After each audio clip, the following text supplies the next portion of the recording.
Hi, it's Kevin May in the PhocusWire Studio at the Phocuswright Conference 2021. I'm delighted to be joined by Traci Mercer, Senior Vice President for Marketplace Segments at Sabre. Thank you, Traci. Of course, thanks for having me. Glad to be here. Okay, right. So you did a very long session with some other people yesterday about retailing Yes. and stuff like that. So I'd like to pick up on some of those bits, but also kind of just talk generally if I can and see how we go. So some of us have got long enough memories to look back and remember when NDC was first talked about. Yeah. So 2013, 2014, something like that.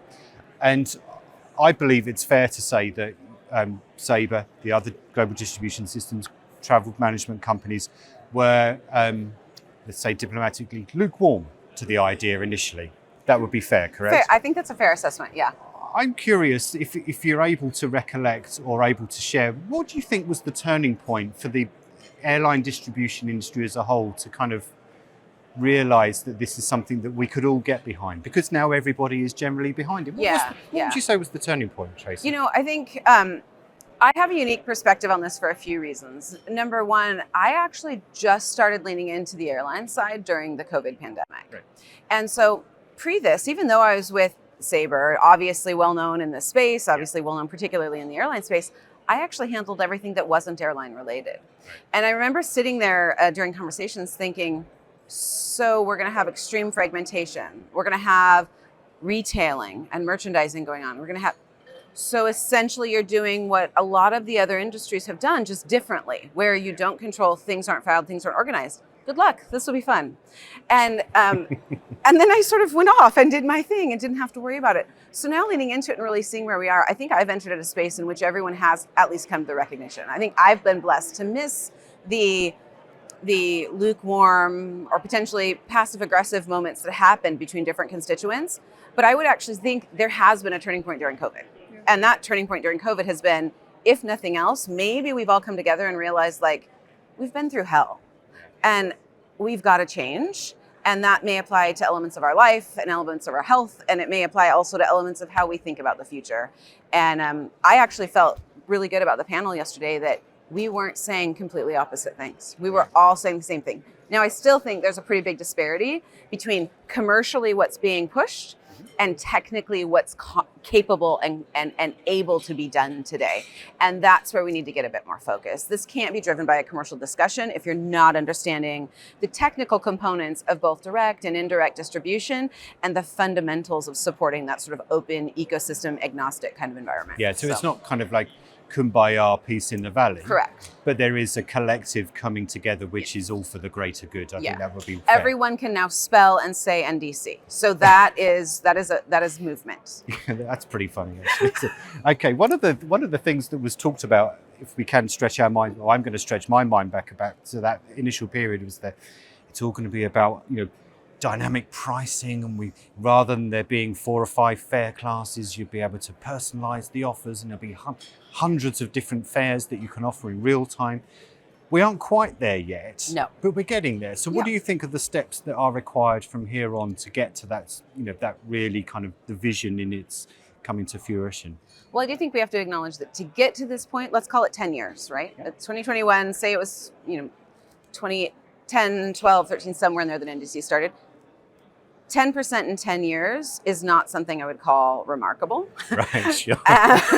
Or maybe it is remarkable, but maybe on a different scale of remarkable. And my earring just fell off. That's all right. There we go. Something is moving in the force here, isn't it? What I would think that as we think about kind of what it's going to take next, I'm really paying a lot of attention to the privacy space, the legalities around privacy and the legalities around data collection. Because if we don't come to some agreement on how that can and will be used in the future and can be anonymized and passed through consistently, it's going to create the idea of true personalization being incredibly challenging. So I think we first then say, well, personalization is a euphemism. It's really about retailing and it's about merchandising and it's about bucketing, but still to that extent, having a holistic view and stepping away from just having a siloed view of I'm an airline, I can sell this, I want to sell this, and actually thinking about I'm a customer, I'm a traveler, and these are the experiences and things I need and want. How do we enable that? And then eventually, if you do what's inherently good for the customer and you work as a community moving towards that, you're going to be able to position that. And frankly, Sabre is uniquely positioned because we work with everyone across the board in multiple areas.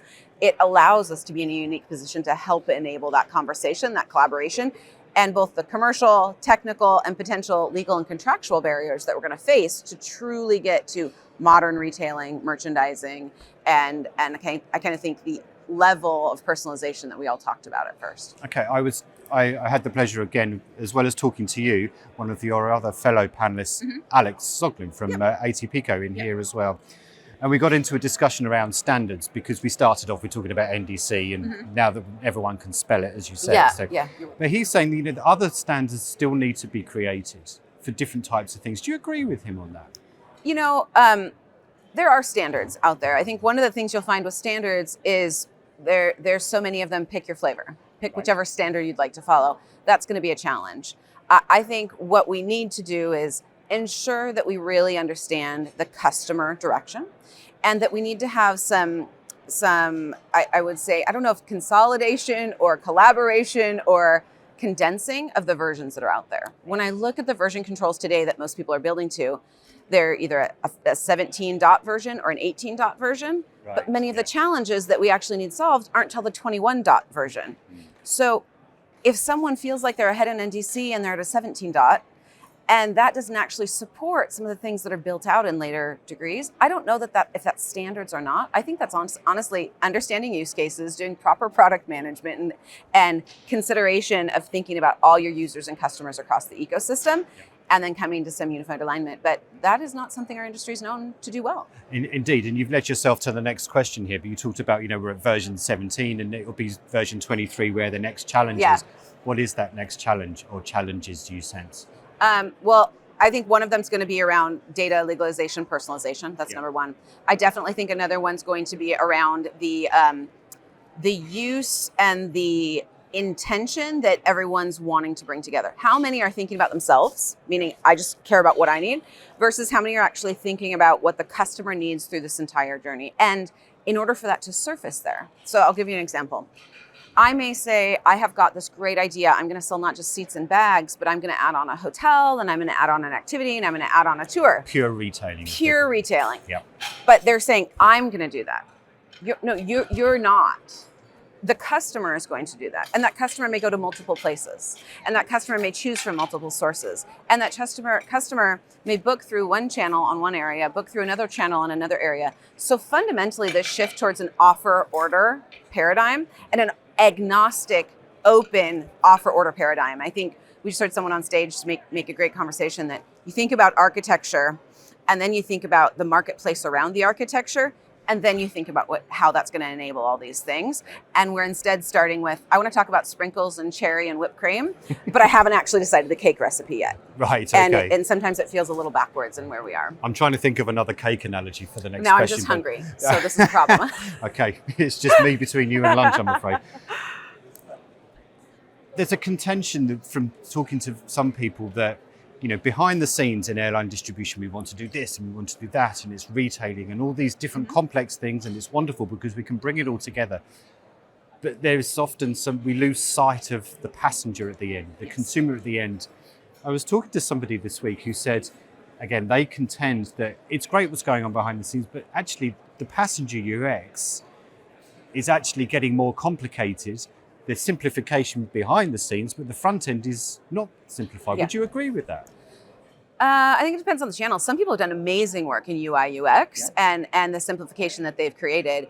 It depends, for me, on are you corporate, are you leisure? Is it a kind of a commanded trip, means someone's told you have to take this trip, or is it a purpose-driven trip, or is it just a leisure-driven trip? So there can be a variety of reasons. But I actually think how you simplify on that end is we make the UI UX layer, the glass where the eyeballs hit, as thin and light as possible. Yeah. And that is still an architecture conversation. That's still a pull everything out of that and make that a service component. Yeah. And until we understand that as an industry and until we architect that as an industry, I think the challenge is going to be on the UI and UX providers, ourselves included. We have an agent booking tool, we have a corporate booking tool, we have APIs to enable a full customer booking tool in many cases. What they have to be thinking about it as not how robust do I make this, how full do I make it, but actually how light and thin and agile can I make this so that anytime something new is coming out, they can adopt that, they can make those changes. And then we have to get less litigious as an organization or as an industry on how we think about some of these changes. Indeed. Before we came on air, we were talking about our various experiences with coming here. And, interestingly, I suppose one of the big developments over the last, say, 10 years is onboard Wi-Fi. Indeed, when we were arranging this interview, you were flying and we were organising the time. And, that's a wonderful thing. My experience at Heathrow on the way out was not a wonderful thing. So presumably you'll have to take your Sabre hat off for a moment here. Okay. If you could solve one big passenger experience problem in aviation, what would you try to turn your hand to, Traci? I would. I want to give a hat tip to Changi Airport in Singapore. Okay. And my best experience, and I would time this. I could, from wheels touchdown, I would text my husband, say touchdown, to getting off the plane, going through immigrations and security, and getting to the cab or the curb, well under 20 minutes. That's astonishing, isn't it? It was astonishing. It was seamless. It was automated. It was not human intervention. It was completely streamlined. So there was no, it was all tech enabled. That was allowing that. There was... There was human oversight. There were people and guards at places, but they didn't have to touch anything. They didn't have to talk to anyone. It was completely tech enabled through that entire process. And I think that is the way everyone and everything needs to be thought about. Service will be an add-on, humans will be an add-on, and technology will enable the streamlined process. And so it's a good time to be in tech. Okay, and a great moment to end. So Traci Mercer from Sabre, thank you very much. Thanks, Kevin.